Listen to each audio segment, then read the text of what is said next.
Mohon maaf kalau hari ini kita semua dalam posisi yang harus menyadari bahwa kita bekerja dalam pengawasan rakyat yang tidak pernah tidur. Rakyat itu walaupun diam tetapi terus memperhatikan kita, dan mudah-mudahan empati kita bisa kita hidupkan dari peristiwa yang baru saja terjadi kepada kita semua ini.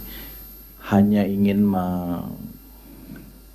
menggugah kesadaran kita bersama, terutama kami di Komisi 2 DPR RI. Kami ada 44 orang di sini, yang tentu tadi Mas Bimo katakan peristiwa aksi demonstrasi yang sangat besar belakangan hari itu membuat kami bukan hanya melakukan introspeksi diri tapi juga terperanjak. Dan karena itu kami di pimpinan dan anggota punya banyak komitmen untuk kita dari awal bekerja dengan sungguh-sungguh. Di periode ini kami membangun akuntabilitas dan transparansi yang sangat terbuka terkait dengan seluruh rapat-rapat kerja. Dengan tidak bermaksud membanding-bandingkan dengan yang lain, kita kalau sekali rapat di Komisi 2 ini paling cepat 4 jam. Kami pernah memimpin rapat di komisi ini 10 jam lamanya. Tapi memang bukan jamnya saja yang dibutuhkan dan bukan hanya transparansinya yang dibutuhkan. Momentum ini mari kita berbenah untuk kita memastikan setiap rupiah anggaran pendapatan dan belanja negara yang kami bahas, kami persetujui di ruangan ini bisa betul-betul digunakan oleh seluruh mitra kerja kami di Komisi 2 DPR RI untuk rakyat. Kami mendapat kritik, kami memohon maaf, mohon ampun kalau ada kesalahan baik perkataan, perbuatan maupun tingkah kami yang mungkin dianggap berjarak dan memunggungi rakyat. Tapi kami juga menghimbau kepada seluruh kementerian lembaga, terutama yang menjadi mitra kerja kami, untuk juga ikut berbenah. Rakyat kita bukan benda mati. Rakyat kita ini rakyat yang punya hati nurani, yang melihat, memantau, memastikan seluruh kinerja kita, cabang-cabang kekuasaan negara, legislatif, eksekutif, yudikatif bekerja dengan baik. Kami bersyukur, kami yang pertama diingatkan rakyat. Biasanya yang diingatkan pertama itu disayang dan paling dicintai. Dan mudah-mudahan kami cepat mengambil iktibar, kalau bahasa pesantren itu, pelajaran untuk kita memperbaiki diri bersama. Eksekutif kami minta juga melakukan perbaikan di sana-sini. Tadi beberapa pointers anggaran yang bisa memantik inefisiensi, dan itu nanti akan membuat pertanyaan publik yang terlalu jauh. Mohon kita sebelum kita sahkan, kita sesuaikan. Khusus kepada Kementerian Dalam Negeri, saya sangat banyak berharap melalui kementerian inilah cabang-cabang kekuasaan negara, terutama di eksekutif, terutama di daerah, gubernur, bupati, wali kota, sampai dengan unit kekuasaan terendah, juga bisa melakukan efisiensi dan efektivitas anggaran pada satu pihak, sebagaimana instruksi Menteri Dalam Negeri beberapa hari ini saya ikuti. Namun di pihak yang lain juga kita minta efisiensi anggaran APBD itu dihajatkan untuk program-program yang betul-betul terukur untuk rakyat.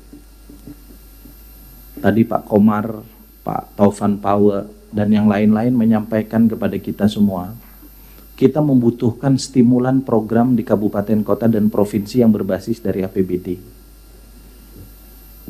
Kalau yang seremonial rapat, acara-acara besar, perjalanan dinas gubernur, bupati, wali kota kita hapus, seluruh rakor kita ganti dengan Zoom, maka uang itu bisa kita hajatkan misalnya untuk melakukan perbaikan infrastruktur dasar di daerah yang melibatkan rakyat. Jalan usaha tani, melakukan padat karya, dan seterusnya dan seterusnya. Termasuk program-program bantuan sosial yang bisa dilakukan oleh kawan-kawan para kepala daerah di seluruh Indonesia.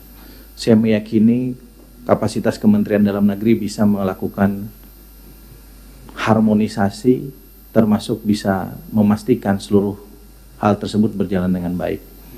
Kami di Komisi 2 DPR RI nanti akan juga ikut merumuskan, melakukan pengawasan. Jika dianggap perlu, kami akan mengundang seluruh gubernur melalui Zoom kalau perlu, untuk kita memastikan bagaimana reposisi anggaran yang dilakukan tahun 2025 ini sesuai dengan instruksi Presiden dan instruksi Menteri Dalam Negeri betul-betul dihajatkan untuk kepentingan rakyat. Yang kedua, kita juga mengakui bahwa kemandirian fiskal daerah sebagian besar sangat rendah.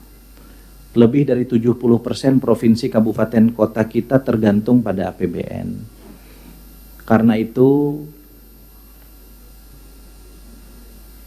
transfer keuangan pusat ke daerah yang direncanakan porsinya dikurangi tahun 2026, mari kita diskusikan bersama. Dengan tanpa harus kita mengorbankan beberapa program prioritas Presiden yang sudah dihajatkan untuk rakyat. Kita cari jalan tengah seperti apa? Misalnya makan bergizi gratis. Bagaimana caranya MBG tetap jalan, tapi bentuknya adalah misalnya dari transfer keuangan dari pusat ke daerah. Bagaimana misalnya sekolah-sekolah, sekolah Garuda dan seterusnya bisa tetap berjalan, tapi dananya ditransfer ke daerah. Sehingga daerah bukan sekedar sebagai penerima manfaat, tempat di mana lokasi program strategis berjalan, tapi juga terlibat dalam proses program tersebut. Kami meyakini Kemendagri bisa menjadi jalan tengah terhadap persoalan ini. Yang terakhir,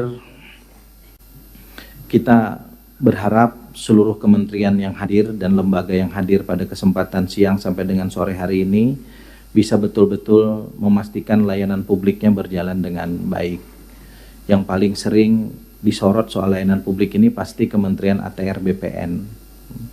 Kami mengapresiasi kinerja luar biasa dari Kementerian ATR BPN. Tapi pada pihak lain kita juga tidak menutup mata keluhan publik di sana sini, Pak. Karena itu mudah-mudahan momentum ini bisa menjadikan perbaikan bagi kita bersama. Pelayanan itu bukan hanya butuh ramah, tapi butuh kepastian.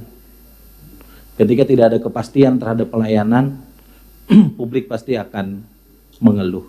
Kepastian itu terkait dengan waktu, terkait dengan biaya, termasuk kalau memang ditolak harus ada kepastian berapa hari ada penjelasan kenapa dia harus ditolak.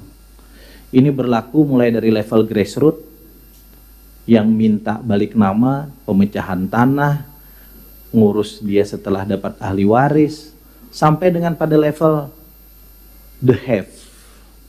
Mereka-mereka yang kita minta sejak awal itu melakukan legalisasi terhadap lahan mereka yang puluhan, ratusan ribu hektar itu.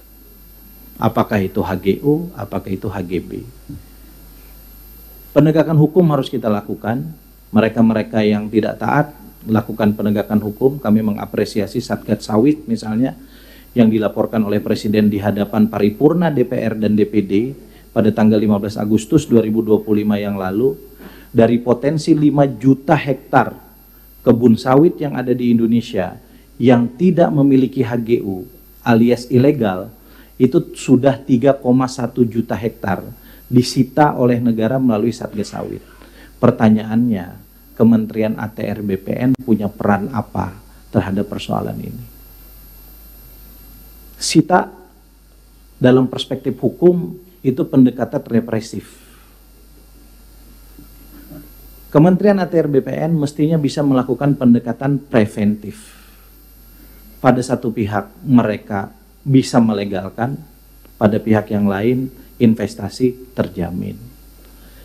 Mungkin bukan hari ini momentumnya, tapi hari ini adalah momentum kita semua merefleksikan banyak hal selain yang tadi disebutkan.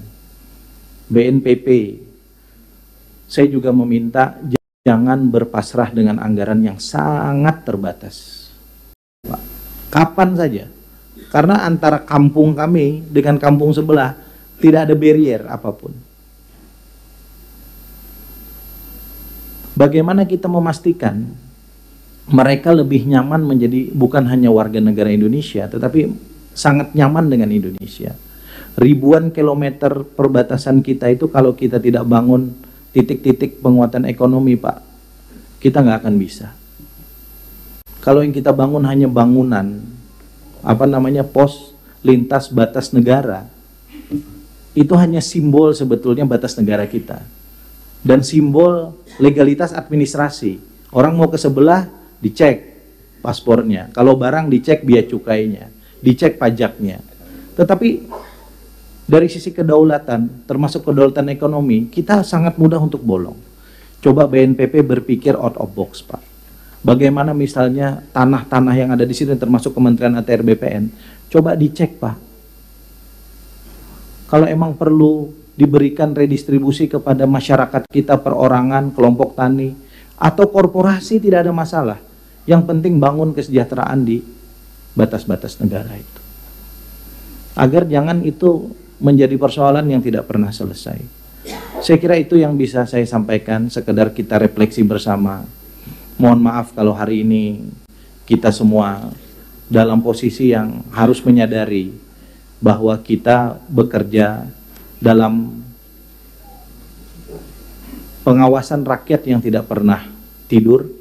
Rakyat itu walaupun diam tetapi terus memperhatikan kita, dan mudah-mudahan empati kita bisa kita hidupkan dari peristiwa yang baru saja terjadi kepada kita semua ini. Terima kasih Kang Deddy Yusuf, saya kembalikan kepada pimpinan. Download Tribun X sekarang, menghadirkan lokal menjadi Indonesia.